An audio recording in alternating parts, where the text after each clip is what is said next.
श्री गणेशाय नमः। श्री रामचंद्र की जय। आप सभी भक्तों को दिल से प्रणाम। आप सभी भक्तों को रामायण बालकांड दोहा नंबर 67 को पढ़ के सुनाऊंगा। आगे कुछ अच्छी बात बताऊंगा, आप लोग प्रेम से सुने।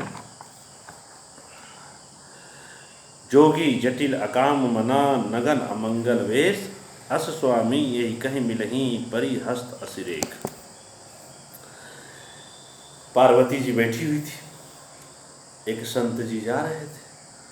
पार्वती जी खड़ी हुई और उनको प्रणाम की और उनको बैठने के लिए कही, पानी उनी लेके आई, उनको पिलाई।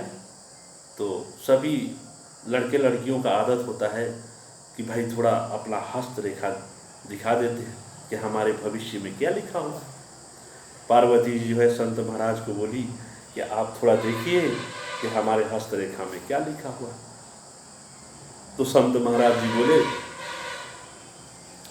पार्वती जी आपके हस्तरेखा में ये लिखा हुआ है वस्त्र गेरुआ, हाथों में त्रिशूल, गले में सांप, एक हाथ में डमरू, माथे पर चंद्रमा जी और जटा में गंगा मैया, बैल की सवारी और साथ में बड़े बड़े नाग देवता। ऐसा पति आपको मिलेगा,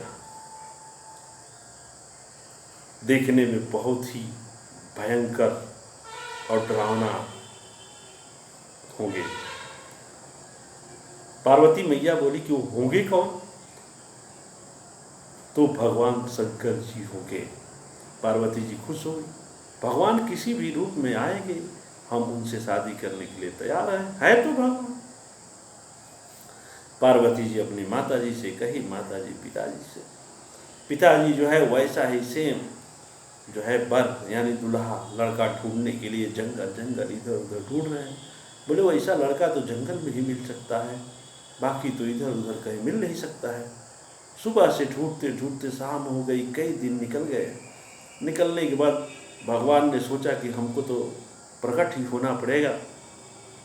भगवान शंकर जी प्रकट हुए और बोले कि हे महात्मा लोग, आप कहाँ जा रहे हैं? बोले हे प्रभु, हम तो आप ही को ढूंढने जा रहे हैं, जैसा हमारी लड़की के हस्तरेखा में लिखा हुआ है वैसा ही सेम आप हैं। तो क्या आप हमारी लड़की से शादी करने के लिए तैयार हैं? बोले क्यों नहीं, वो तो भगवान थे, सब कुछ जानते थे क्या होने वाला है। जाओ कह दो हमारा रिश्ता मंजूर है। भाई पार्वती जी के पिताजी लौटे, घर आए खुशी खुशी और बोले कि हे पार्वती जी, आपके लिए जो है जैसा वर चाहिए हस्तरेखा में वैसा ही वर हम लोगों ने ढूंढ लिया है। पार्वती जी खुश हुई। खुश होने के बाद जो है आपस का जो है लेन देन आ गया, सब कुछ हो गया। होने के बाद जो है शंकर भगवान अपनी बारात लेके चले। भाई बैल पे बैठ गए, आगे पीछे भूत बैताल सांप बिच्छू जितने थे सब अपना नाचते गाते बजाते सब चलने लगे। जब भाई गांव में पहुँचे तो गांव वाले इधर उधर भागने लगे।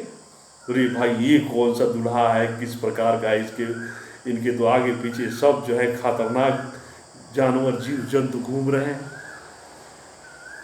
पार्वती जी के पिताजी बोले कि डरने की बात नहीं है, ये स्वयं भगवान है जो हम लोगों के लिए को बनाया है।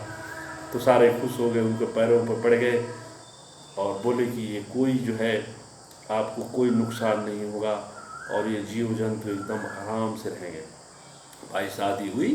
शादी होने के बाद जो है पार्वती जी खुशी खुशी शंकर भगवान के चली गई, रहने लगी। तो थोड़ा सा कलयुग में आते हैं।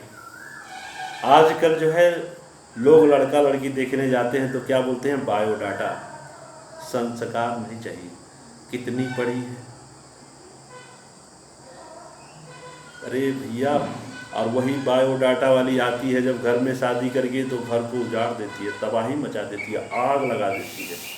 मैं तो कहता हूँ कि बायोडाटा मत मांगिए, लड़की का संस्कार देखिए कि ये घर को पाल सकती है, माँ बाप को खाना खिला सकती है, सभी को सेवा कर सकती है, सभी से प्रेम आपस में बांट के रह सकती है। बायोडाटा के चक्कर में आपका बायोडाटा समाप्त हो जाएगा। आप सभी भक्तों को प्रणाम, जो समझदार लोग समझ गए होंगे। फिर फौजी बाबा मिलेंगे रामायण बालकांड दोहा नंबर 68 के साथ। बोलो प्रेम से हर हर महादेव।